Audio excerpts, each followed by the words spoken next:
పైన. సో అందుకనే దయచేసి బుక్ క్లియర్ అయినట్టు 75,000 వస్తుంది. ఇంకొక ఇద్దరిని డైరెక్టర్లు చేస్తే సో ఇక్కడ కూడా 500 పాయింట్ 2000 పాయింట్ చేస్తే సైడ్ వాల్యూ 500 ఉంటుంది. ఈ 500 పాయింట్ ఎవరైతే చేస్తున్నారో డైమండ్ డైరెక్టర్ అంటారు. ఇక్కడ 1,00,000 రూపాయలు వస్తుంది. బాగుందా? బాగుంది కదా? సో అందుకని 1,00,000 వస్తుంది అంటే నువ్వు విలువ అయితే చేస్తావు. దానికి విలువతో వస్తేనే ఆ 1,00,000 విలువ. నువ్వు మంచి టీంతో వస్తేనే ఆ విలువ. సో అప్పుడైనా రెస్పెక్ట్ ఇస్తేనే అది విలువ. కంపెనీ మేనేజ్మెంట్కి వాల్యూ ఇస్తేనే అది విలువ. 1,00,000కి 1,00,000 ఉన్నా కూడా వాళ్ళ కొట్టుకొని పోవాల్సిందే వాల్యూ లేదు. ఎందుకంటే వెస్టైన డబ్బుకు ఎవరు వాల్యూ ఇయ్యరు. నీతికి, నిజాయితీ, కష్టానికి, నమ్మకానికి, ధైర్యానికి నీ యాక్టివిటీకే పిలుస్తారు. 1,00,000 వచ్చిందంటే వస్తారు కొంతమంది, కానీ 1,00,000 ఎట్లా తయారు చేసుకున్నావు అంటేనే వాళ్ళకి 1,00,000 వస్తారు. సో అందుకనే 1,00,000 ఇప్పించండి. నువ్వు ఎంతమందికి ఇచ్చినావో చెప్పు. నేను కష్టపడి నీకు 1,00,000 ఇప్పించినా, నువ్వు ఎంతమందికి 1,00,000 ఇప్పించినావు? మరి ఎందుకు ఇప్పించలేకపోయినావు చెప్పండి ఒకసారి. 1,00,000 నేను ఇప్పించింది, నాకు 1,00,000 నా పైన ఇప్పించింది. సో నాకు 1,00,000 వచ్చింది, నేను కూడా 1,00,000 ఇప్పించిన. నువ్వెంతమందికి 1,00,000 ఇప్పించినావు? తెలివి ఉంది కదా, చదువు ఉంది కదా, బాగా బయట తిరగాలుగుతావు కదా. మరి ఏం తెలియని హౌస్ వైఫ్ ఉండే నీకు అప్లైగా నేను 1,00,000 ఇప్పించినప్పుడు నువ్వెందుకు 1,00,000 ఇప్పించలేకపోయినా అంటే నీకు స్వార్థం ఉన్నట్టా లేదా? ఎలా వద్దా? 1,00,000 ఇప్పించి కాలర్ ఎగిరినాము కూడా. అప్పుడైతే నువ్వు హీరో నేనే దండేసి దండం పెడతా. నువ్వు మా వాళ్ళు ఏంటంటే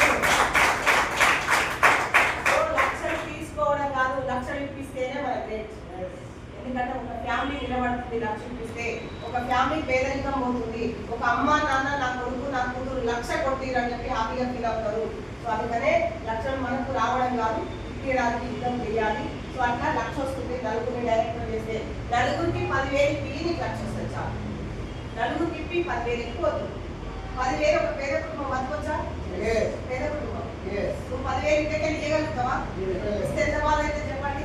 కానీ వెంట కొట్టి ఓమిటి టీం తయారు చేసి ఇండిపెండెంట్గా అసోసియేషన్ కలిపి క్లియర్తో ఫ్రెండ్షిప్ చేయించి సో వాళ్ళకు కూడా మంచి విలువలు నేర్పిస్తే ఒక 10,000 వాళ్ళు తీసుకుని 10,000 వస్తే ప్రారంభించి పనిచేస్తారు.